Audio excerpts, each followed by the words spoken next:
back to another episode of the Higher Level Podcast. So tonight, James Dillon and myself have got a whole host of things to cover. Obviously, some big fight cards coming up, UFC 280, got a lot of domestic guys fighting in Cagewarriors, so we're just going to jump right into that. And I think the best place to start is obviously Cagewarriors, and Luke Shanks' matched fight coming up.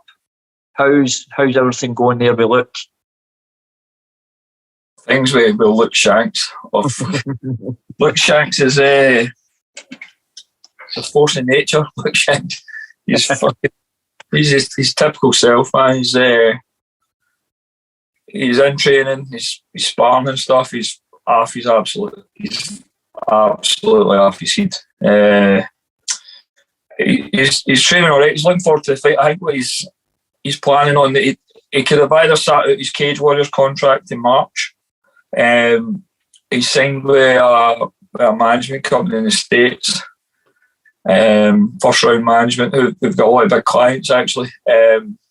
He's signed with them, and he could have sat out his contract to March and then maybe signed somewhere bigger and made a wee bit more money, or he could have took a fight. So he's basically like, I don't want to sit out to March, I'm going to take a fight. So they've ended up matching him on the London card. I think it's the undercard, Jordan Vichenik and Cruz against the kid for Calbon, Lochnan. And so he's got that fight, I think it's a few weeks out or something. It's not too far away, so he's dodging away for that training and getting ready for that. But a good fight. I think that kid's like 6 or 7 in a row. Seen him fight Scotland before as an amateur. He's at a good team with Calbon. I don't know what's happening at Calbon. They seem moved in with 4 corners, I think, or something going on in Liverpool with teams merging and shit. But he's been running about good people, that kid, for a while. So it's a hard fight for both of them. I think Luke's a bit of a step up in level for that kid, but the kid looks pretty good as well, to be fair. So an interesting fight. Yeah, he fought. It was Reece McEwen, wasn't it? Amateur. He fought. He fought him on top and Reece edged him on points, and I think he's been calling for a rematch with Reece pretty much since then at amateur. I know he's been pretty vocal on social media wanting that fight at Cagewarriors and stuff, and I think if you ask him or the guys, they'll say Reece turned the fight down for whatever reason.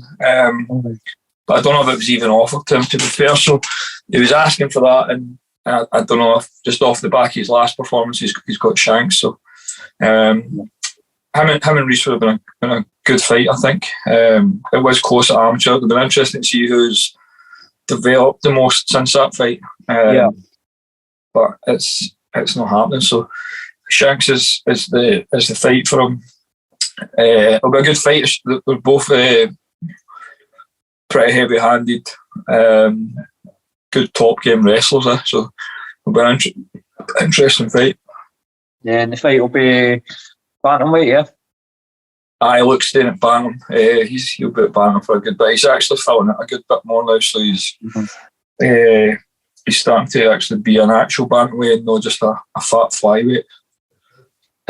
Is there a difference in? Obviously, it'll probably tell me leading up as the fight gets closer, because that's when the weight.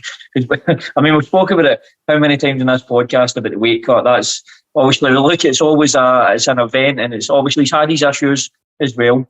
Do you think this is the right move for him? He just has to move to bantamweight naturally. That's where he's going to sit. I think when you miss weight a couple of times, you need to. He's also not lost a fight at bantamweight. His losses have all came at flyweight, which you can put some of that down to the weight cut maybe, but you never know. He might have lost the fights at bantamweight. He's only lost to like good opposition. But he seems to be more comfortable at bantamweight. He can eat more and walk about a bit heavier and stuff like that. And he looked really good in his last fight at bantamweight against Josh Reed. Obviously, Josh is a good fighter, and Luke's got him out of there pretty quick. Turning up on the night to fight's never been a problem for Luke. Do you know what I mean? It's some of his lifestyle choices outside of the gym and his self-discipline stuff. But fighting up the weight class makes it a bit easier for him. That's fine. I don't know if when he goes on past kind of that Cagewarriors level, if he considers dropping back down to flyweight, if he's getting paid a lot more, do you know what I mean, in the fights. But he's got a style that can work at bantamweight, so I don't think he fancies being mega miserable cutting all that weight and stuff like that when he's not getting financially rewarded for it. So bantamweight's where he'll be for a bit, but he is walking about at the weight he should be for bantamweight. It's that thing as well in the weight classes. So if you take like 175, 185, there's that £10 jump, but it's a totally different ball game when you're doing to 135 and 125. That £10 is so much more significant than it is at the higher weight classes, isn't it? It's the percentage of body weight. It's more significant and stuff, but the weight cut was never. It was a discipline with him. He could have got himself down a lot lower for fight week and stuff like that if he'd been more professional with his stuff. I'm obviously quite close to him as his coach and stuff, but you have to tell the truth. He's been unprofessional in his approach with certain things, and it's got him in trouble. He's missed weight, and it's publicly embarrassing when he does it. Again, he's got all the potential in the world as a fighter. That kid, he's got that thing that he can't teach. He will turn up on the night and he will fight, and he's a dangerous guy. But you need to be the whole package to be a professional fighter. Do you know what I mean? So if he's not having to, if he can make his life a bit easier fighting at bantamweight, and he's holding his own with bantamweights again, he's not lost at bantamweight before, then maybe that's the move for him. Aye, and we just spoke about, mentioned his name there, Rhys McEwen, which nicely segues us into him. So Rhys has got obviously his upcoming fight against Adam Wilson coming up. Adam Wilson is coming off 2 losses, and against Rhys, who's now putting a good streak together in Cagewarriors. But how do you see that fight, and what's your thoughts on the fight? It was there was a couple of fights made by Cagewarriors that were a wee bit weird, like matchmaking wise. I was like, I think when Rhys has just beat Kingsley Crawford and he's talking about title fights and stuff like that, and it almost feels like they've matched them back the way. I mean, Adam lost to Kingsley Crawford. Do you know what I mean? And Rhys has just beat him. I don't know how long Adam's been away, but there is that X factor that he is. He's at Next Generation, and that gym's kind of flying now with Paddy and Molly. And then even on Cagewarriors, like they're stacking a lot of their cards with the Next Gen guys, and they're doing pretty well there. So it'll be interesting to see if Adam's got better. Obviously known for fighting. He fought Scott before Scott came here and took his back and choked him. So he looks like he's dangerous there and stuff like that.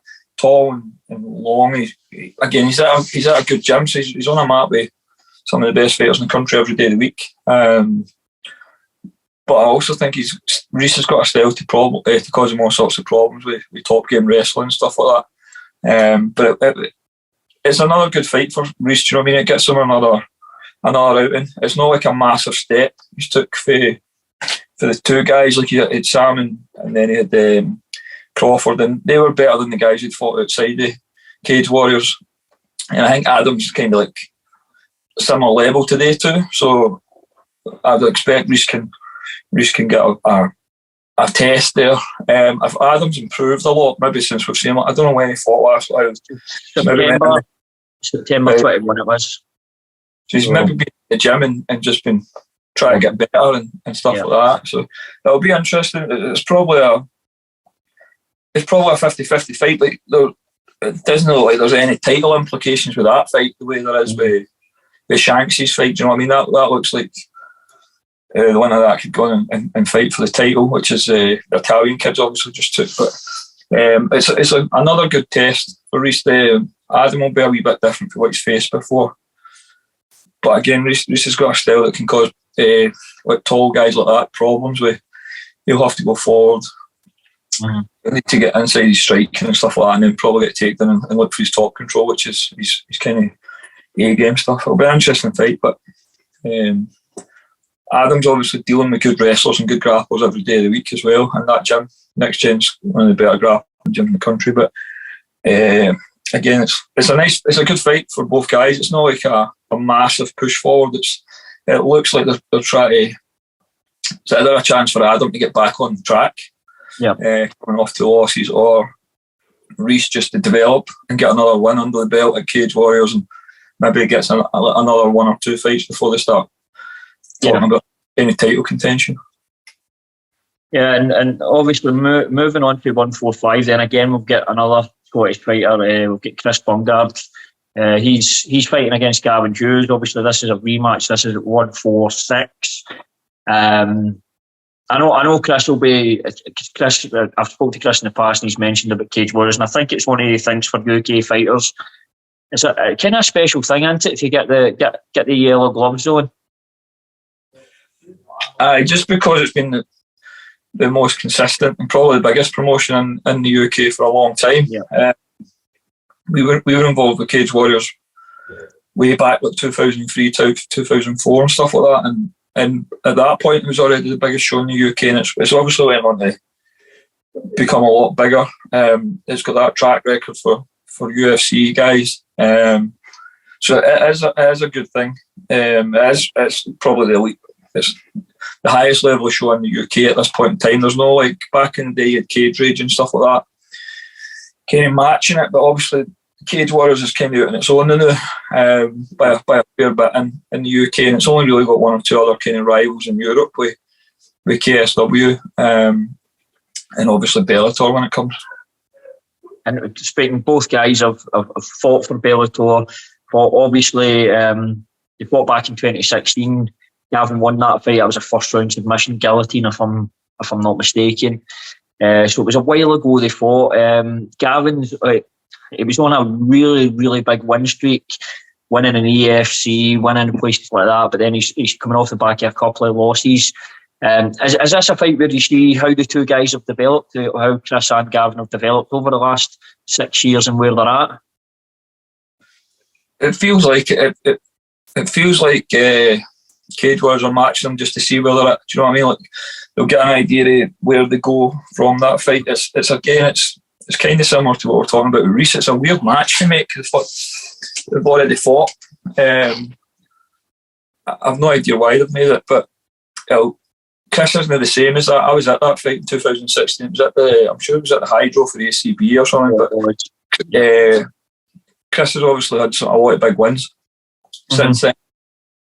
Some good. The Terry Brazier fight's always going to stand out and stuff like that. So it's a completely different fight, which is maybe Ian Dean's thinking behind it. It'll give an idea of where the guys lie in that division, kind of respectively, how they perform.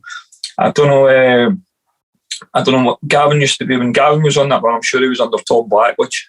I think he's been doing his own thing and stuff like that since.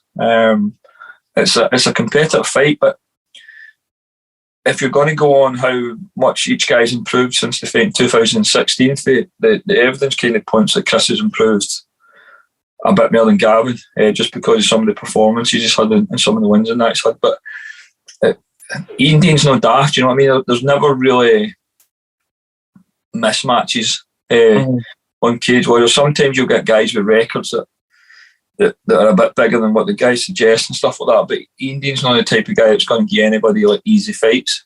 And it'll be an interesting fight, man, just to see how they've progressed. Yeah, and I'm trying to think if this is. Is this Gavin? This is Gavin's first fight in Cagewarriors, isn't it? And this is Chris's second fight. I'm sure Gavin's not fought there yet. I don't think. No, that's when he's fought. I don't know where he's fought since he left Bellator. And Chris obviously fought that the wee Brazilian did. Yeah, De Silva. Yeah, I think I'm pretty sure Gavin's stuck coming straight for Bellator for his last fight, so it's a wee time out. But it'll be good. And it's, for me, just personally, it's great to see Chris on Cagewarriors. Really happy he's on there. I can't wait to see him get to. I'm just glad he's in the Cagewarriors promotion, because I think with the UFC, for me, it's from a fan's point of view, it's the best promotion to be on. These shows are exciting, man. I think because there's a fair bit of Scottish interest as well.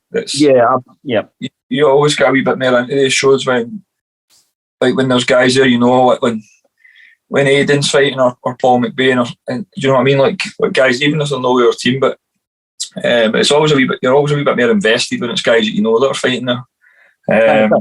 It's a small community as well. The MMA community in Scotland. Obviously, you've got your gym rivalry, all that stuff, but for the most part, like you'll see these guys for Aberdeen with Chris Duncan and all that. They guys are you guys are in, you're seeing them training in your gym. I know Aiden's been doing, Paul's been doing, obviously Chris, Reese. And on that, smooth segue there. Let's talk about some Instagram and Facebook type posts. So, Paul Craig in the gym, hitting mitts. I think if you'd said to me 2 years ago Paul would be in the gym hitting mitts, I'd be like, you're crazy, no way. But how was that? How did that come about, Paul, in there? He messaged me on Facebook. I wasn't like pals with him on Facebook, so it came through into like the messages like you didn't really look at that much. And it was basically just I can look the message up now, but it was along the lines of like I'm away from my coach. I was wondering if I'd be welcome through at higher level to train and stuff. I think that was about it, to be fair. And then I was like, shoot me your phone number, I'll phone you. And then a day or two later, I've phoned him, coming back to the gym, and we had a chat, and it was basically just asking for help with training. He needed some work. He needed people to help him with coaching. The coaching he was getting before wasn't up to the par that he needs, especially off the level he's fighting at. He needed some work with that. He needed, in his own words, he's like, I need somebody to tell me what to do, somebody to tell me you're at these sessions this time, you're doing this, that, and he's like, I'll do whatever you say. And then I was like, well, come in, and I think this was like Friday night after we finished sparring type thing. I was like, I'm padding Stevie Monday morning. I always pad Stevie on Monday morning when he's got fights. I was like, rock up then. It meant he wasn't coming into the gym when everybody was in type thing. So it's obviously not going to be an easy thing for him to walk into your gym. Yeah, absolutely. Do you know what I mean? It's not an easy gym to walk into at the best of times, but it meant he could come in and we could take it to there. So I sent him like your schedule after it, and basically I just says, come and do a couple of weeks and we can talk again in a couple of weeks' time. Because it might not feel right. He might come in here and he's just like, no, fuck it, it's no use to me. He'll come in here and be like, standard the coaching's know what I thought it was. Do you know what I mean? You've been a bit modest there, mate. I know, but it could have been. But it came in anyway, and then we hit pads. We had a quick chat, and I was just like, look, we can talk again in a few weeks, but come in. So I think the first week he was in like maybe 4 times. We've done the Monday pads. He came in, done the wrestling session with the team on a Tuesday. And then I got him again, I think I got him Friday pads. And then he might have came in an no-gi class or something on the Saturday. Danny's class and got some rolling in, and then this week he's been in Monday. He was in again Monday night for the team fence swap session. He was in wrestle Tuesday. He was in boxing session Wednesday. So he's been in a fair bit, and he's good, man. Do you know what I mean? His grappling's good, like everybody knows. He's got some cool stuff. We'll even watch him and listen to him talk to some of the other guys. He's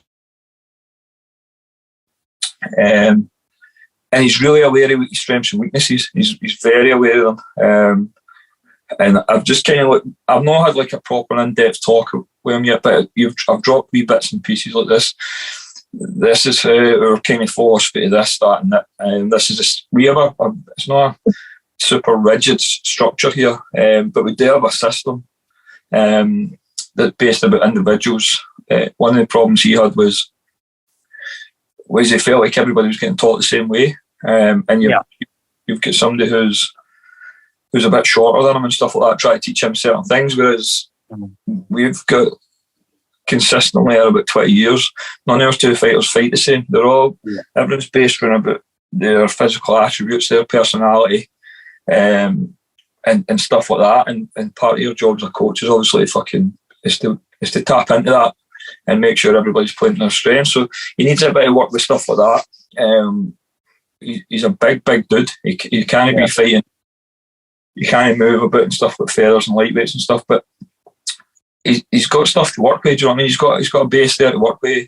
He's obviously experienced. He's had some big wins and stuff. They've announced obviously the Johnny Walker fight, so we'll do this weekend. Then I need to speak to him at some point. But the thing with our gym is it's not a drop-in gym. It's like you're either with us or you're not type of thing. We have guys travelling up for all over the place. We've got guys up for Aspire this week. We've got four fighters up for Aspire this week. We've got guys coming up. The Mullen Bros and that are all due backups, and they've all got fights lined up for December. So these are guys that we've had in it for the best part of a year and a bit now. And the reason I let the guys in is I don't coach. I coach them boys when they're here, right, and we'll run stuff past them, but they go back to their head coach and stuff like that. But the reason that I work with them so much is when they come up, there's feathers and lightweights and welters. They're good training partners for my feathers, my lightweights, my welters. You know what I mean? So taking on somebody who's already in the UFC, there's no point me doing like 1 or 2 sessions a week with them. Do you know what I mean? It's pointless, and then they go away somewhere else because my ideas and stuff like that could be completely different to the other coaches. You can experience with other coaches and stuff like that, but you need to be almost kind of submit to the system a wee bit and be like, I'm all in on for this. And if it doesn't work, then you can go and try somewhere else type of thing. But it's very hard to go bits and pieces with it. Do you know what I mean? Like, just be here for this, that, and that. It doesn't work at that level because the whole thing is about, like you were saying before, is about tailoring everything to that one specific person. So the way he fights will be different for the way Mark or Stevie or Dylan or that fights. Is it interesting for you though, or is it intriguing for you? I mean, you've got a guy, right? You've got Paul. He's fighting at world class level. He's fighting at the highest level in the world. He's coming to you because that, as a coach, that must have to get your brain working and your brain thinking, looking at Paul, his strengths. I like you say, his strengths and weaknesses, his body type, his size, and looking at what you feel is going to work best for a guy like that. Is that a challenging aspect, of course, or something you relish? It is a challenge, man. First and foremost, it is.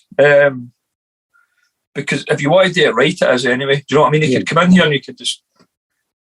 You can get them working hard and then send them away. You can make them do a session on the pads, you get sweaty and he goes away, or he comes in and wrestles and he goes away. But unless you're doing these sessions and offering feedback and then fixing things and try to correct things and turn weaknesses into strengths and round off stuff, and then talking about strategy for weeks and weeks and weeks leading up to a fight and implementing drills and stuff based on that strategy, then you're only getting half of the kind of experience of coaching. Do you know what I mean? It's just like you as well going to a class. You could go to any boxing or Thai boxing class in the country. There's some good guys teaching classes, but when you're fighting at that level, you can't be relying on that.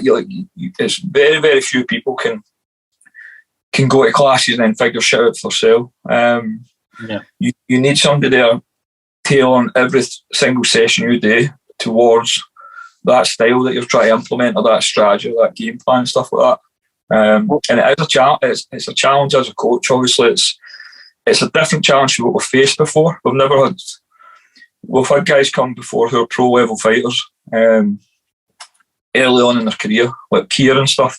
And then it's like, right, how do I need to work with him, get a feel for what he's good at. I can see what he's good at, sparring and stuff now. I work out a formulate some kind of plan about developing and going from there. But you've now got a guy who's like, I don't know if he's in the top 10 anymore, but he's in the top 10 in the world at the highest level in the sport. I think he was on like a 5-fight win streak. He's just lost his last one. There wasn't much in the fight, and now he's got till January to turn things around a bit. So there's time constraints there as well. So there's a lot of challenges, man, and that's the test of the coaching. But it's problem solving. You're trying to solve problems. But again, what you get into our team, especially what you get out of it is what you put into it. So if you come 3 nights a week, you get 3 nights a week worth back. Do you know what I mean? If the guys I've got doing well here, like Stevie's run, Stevie lives in the gym. I'm with Stevie every day of the week, bar a Saturday. We're discussing stuff non-stop. I watch his sparring, I make notes, and then I send them shit. Mark, Kier, Dylan, all these guys, and Sean, even our amateurs. Stephen Clancy gone to Canada and fighting there. He's like, he's in the gym every day, 2 sessions, and hammer. So there's definitely an element of what you put into the system and the team here is what you'll get back. If you want to drop into spar, then that's fine. But you won't get coached at a sparring session. The way the system works here is we spar on a Friday and a Saturday, and then whatever I see in the sparring is probably what the fighters are going to get for the next couple of weeks. Do you know what I mean? There's going to be bits and pieces come to that, and it's constantly changing. It's everyone's about getting that one person better. And we work with certain other coaches, kind of in-house and stuff like that, but we're always relating with each other, we're always talking, we're always like sharing information, this, that and that, the next thing. But that's the way it can get the most out of the system. So we'll speak again and see how he feels. When I did, like, if we can help him in any way, then we're going to. The extent in which we help him is obviously going to be up to him. Talking about fighters travelling over, we talk about Johnny Walker. I believe he's going to be coming over to the gym for a bit. Because obviously that's Paul's match day, so Johnny's coming over. He's in Aberdeen, I think, isn't he? Aye. So I think he's up at Marcus Proctor. They come down here now and again. Good kids, really, really good guys. I've been up there for seminars and shit. I'm sure. Obviously, Johnny used to be an Aberdeen instructor, whose name I can't remember. They fell out with, and then he's bounced about, and he seems to have settled at SBG with John. So, I think he's just visiting Scotland, man. I think he's just home for a bit. He'll not be at a higher level. I don't think he'll not be down here. I think he's maybe just back in Aberdeen visiting his pals and stuff like that. I know the Marcus and that was there at Stag do, I think. So he's maybe just there visiting before he goes back. He's in Scotland, but not coming to higher level. He's up in Aberdeen, I think. I've heard the stories about Johnny Walker in Aberdeen. I'm sure he's a changed man these days. He's settling down, so the Aberdeen women are safe. So just lastly, we've got obviously UFC 280 coming up on the 22nd of September. So we're not going to bore you with going through the full card, mainly because I've just obliterated the names on it. I mean, that I've looked over the card. That is a fucking announcer's nightmare. Jesus. There'll need to do some homework for that. Thankfully, we're not too bad. So we've got obviously Peter Yan.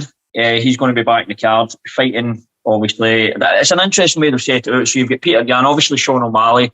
To me, the way they've set the fight up is it's going to be, unless something crazy happens in the other one, or TJ gets the belt, you'd imagine a rematch. But it looks like they're setting up as this is a title eliminator for me with Peter Yan and Sean O'Malley. Interesting fight. Both guys lean towards the striking. Completely different guys.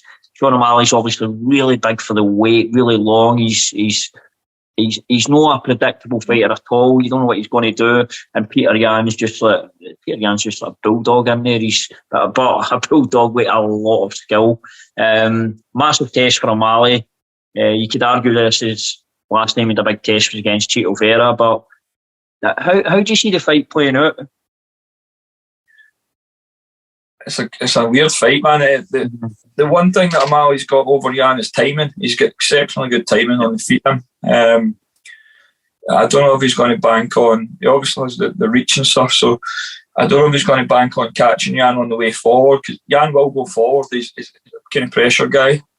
I think overall skill set, Yan's probably the better guy, but I think O'Malley's probably seen Sterling beating Yan at one point, especially when about the Aldo fight and stuff like that. Yan looked like he's going to end up the champion for a long, long time. There was talk of him being maybe the best fighter in the sport with Volkanovski at one point, and then Sterling's went out and kind of derailed that a fair bit. It's a weird fight. It feels like it's a massive step up for O'Malley. He had the Chito Vera loss, and then he had the Pedro Munoz fight, which ended up in a DQ or something. I can't remember, but he didn't look great in that either.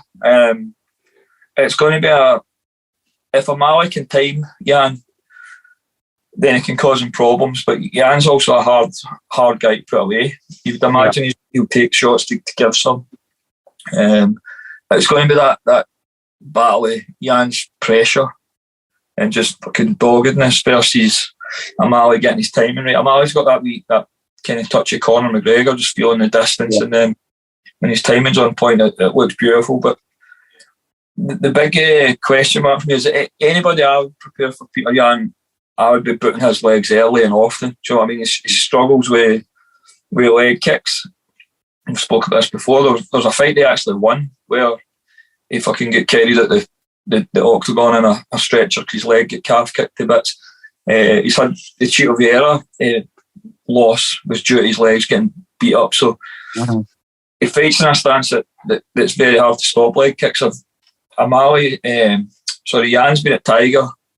If they guys on the book are planning on kicking his leg at points, even if it's not the whole strategy, it's definitely something that has to be figured in. It's got to be parried because it's to take that, because that's O'Malley's got that movement as a weapon for O'Malley, and that really negates a lot of his movement, and it just keeps him a static target, which in that instance you'd feel Yan you'd definitely favour. It's definitely an interesting fight, and I would say as definitely a title eliminator. And like I say, unless if Sterling keeps the belt against Dillashaw, you'd imagine whoever wins that fight will be next. I think so. I think the UFC would like O'Malley as a champion as well. He's quite an easy sell. He's an easy sell. He does well outside the fight, and he's obviously got a big social media presence, stuff like that. But this could be his. This reminds me of when TJ fought Henan Barral back in the day, and everybody was like, TJ's going to get absolutely done here. And he put on one of the best performances anybody's ever seen. With Henan Barral was on top of the pound for pound list at one point with that. I think he was like 32-0 or something. It's got a feel of that to it where O'Malley could come out and just be absolutely punch perfect and get a victory and look tremendous. But Yan could also come out and just boot his leg in and drag him into the trenches, and O'Malley doesn't seem to do too well there. It's a great fight. It's an interesting fight. And it's obviously the bantamweight title on the fight after is on the line. Sterling, Dillashaw. This fight was an interesting one for me because I was looking at it on the surface and I'm like, Dillashaw's experience. And when you actually look at the guy's experience, professionally anyway, Sterling's had more professional fights than Dillashaw. Dillashaw's just been in the limelight earlier and he's fought probably more at that title level. Sterling's obviously got a size advantage. He's got amazing grappling as well. Obviously, TJ's been always footwork. His striking's come on massively since he partnered up with Dwayne Ludwig. But I actually would favour Sterling in this fight. I don't know if I'm just being an idiot there, but that's kind of the way I've been leaning looking at it. I think, well, obviously Dillashaw came back after I didn't like talking about Dillashaw. I've said this, he broke my heart. He was my favourite. And then he got caught with all that fucking EPO, and I've just never forgave him. He didn't look. I thought Sandhagen beat him. If I'm being honest, I thought he showed toughness, unbelievable toughness in that, and it was a great fight. Dillashaw versus Sandhagen, but I thought Sandhagen edged that. Yeah. I know MMA Masters all the shite, but if you think about what fucking Sterling done to Sandhagen, he took him out in a round. I think Sterling's confidence must be very high after what he done to Peter Yan. There's part of me would like to see Sterling absolutely smoke TJ just for the drug cheat thing. I hate the fact that he got caught with that and they let him back in the sport. They should have parked him right out. And the fact that he plays into it with his fucking juice bar called Clean Juice and his wee steak logo and stuff like that. I was like, I think he's smart, but it'll be interesting to see how he turns up. But he looked in the Sandhagen fight, he looked like he'd lost a step, which he definitely would with that time off. But I also not just that, it's fight. Remember, he get popped for EPO, so if he doesn't have that EPO anymore, he says he only used it for that one fight, but we'll never know the truth of that. But using that before then come back and having to fight without it, it's not so much, not just the fighting, it's the training as well, because that's where it has the biggest impact in how you can train. And he's getting on in age as well, which is a factor. I don't know what the net effect is with EPO, but some of the other steroids you can take them. there's some studies where you can take steroids and you're still getting benefits of them when they're out your system, like years and years later. There's like a net effect where maybe strength and that goes up. I don't think EPO is the same. I think that has to be regular and consistent. But yeah, you'd imagine he's completely clean now, because if he gets caught again, he's fucked. But he should have been fucked. With that, he should have been done the first time, because it's like a Conor Ben situation. That isn't a supplement you can get through a tainted supplement. That's proper blood doping. That's Tour de France shit. Yeah, so I'm going to go for Stirling with that. Yeah. Just because I'll never pick Dillashaw again because he hurt my feelings. And I think the main event we'll get right. Charles Oliveira and Islam Makhachev. Now, the favourite's going to be Makhachev going into this fight. I don't think there's any doubts about that. But you cannot take away the different fighter Charles Oliveira is now. And when you hear things like, was it Gaethje that said it just the way he hit him was insane. And obviously Charles Oliveira is no somebody you can just take lightly in the ground. That guy is world class in the ground, shown by the amount of finishes he's had in the UFC. It's a really, really interesting fight. And like I say, Makhachev will go in as the favourite, but Charles Oliveira seems to have, it's like an aura about him now. He's definitely got momentum. I think Makhachev's biggest win's Dan Hooker. He's in a division with the best fighters in the world. The best guys are lightweight. Generally, for a long time, it's bantamweight and featherweight are relatively comparable, but lightweight is absolutely stacked. And Oliveira's has fought every one of them. Do you know what I mean? He's lost to some that well, but he's been on some mad run as well. He's went through the gauntlet at lightweight. I mean, if you look at the two guys, if you look at who they've fought at lightweight, there's no comparison in terms of the names they've fought and the way they've... Charles Oliveira has went through a fucking gauntlet to get where he is. And Makhachev, obviously, like you said, biggest one, Dan Hooker. There is a big difference here in the level of guys have fought at. Now, on fight night, Makhachev might steamroll him, but to me, this is... Well, obviously, it's a massive test for Makhachev. It will be for Oliveira too, but... It's a great fight, man, because it'll tell you exactly where Makhachev is, because you've obviously... He's been hyped up for years. Like, even when Khabib was still there, there was the rumours that Islam's better than Khabib. They leaked bits and pieces. They leaked a video of him out wrestling some Olympic wrestler recently and stuff like that. And then you've got them saying that his striking's better than his grappling and all sorts of shit. And people sometimes buy into these they're man-made rumours there. But I would go to jump, but his striking is definitely no better than his grappling. You can, anybody with eyes can see that. I mean, it's what you say, you get bad striking. It's maybe just a compliment on his grappling, but his striking isn't better than his grappling. And his striking's fundamentally better than Khabib's. That's the thing, because they obviously compare the two together, and he actually builds his game around about his jab and his footwork and stuff like that. But there's still always that. There's always a part of you just waiting on Charles Oliveira reverting back to the days where people were questioning his heart. And I know he's not done it in a while, and I think he credits that to the birth of his daughter. He's like, my mentality's changed. It does. I mean, I can't speak as a fighter. I can speak as a person, a man who's got children. You do change when you've got kids. Your whole perspective on life changes.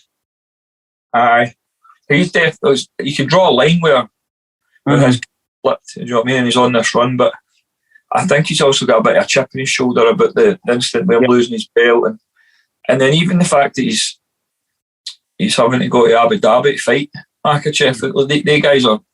They're spending a lot of time there. Do you know what I mean? They've got a lot of fans and stuff there. He's going to be like, it's almost like he's the away fighter, even though he's a former champion. It's weird. I think he takes that and he can use it well. But there's a lot of variables with that fight. I don't think Charles Oliveira's ever been 5 rounds. He's never went that far. He's with a guy who looks like who can go for the 5 rounds.